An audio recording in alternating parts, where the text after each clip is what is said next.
To fill in the hardware holes and the divots that this dresser had, I mixed up some Bondo.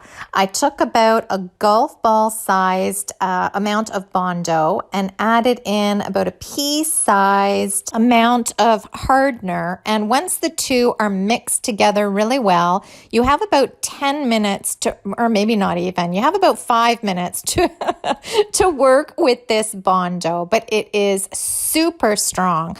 I always buy the all-purpose putty Bondo.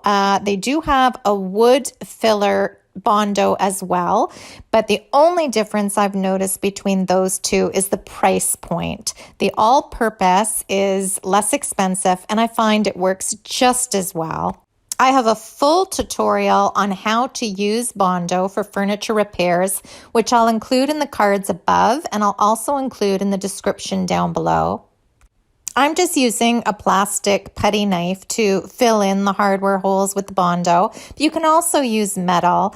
And about the overspill of the Bondo. So obviously when you're filling in the holes, you get a lot more Bondo in and around the hole as well. I tried something different this time. Usually I just leave it, let it all dry, and then sand it all down. But Bondo is it dries extremely hard. So it does require some sanding. Like you'd have a hard time sanding by hand for sure. So what I did was when the Bondo was about half dry, I just used the putty knife and I skimmed it off. Skimmed it off easy peasy, and then I primed right over it. Honestly, I'm on the fence whether I like this technique or not. I'll try it a few more times and I'll keep you guys posted.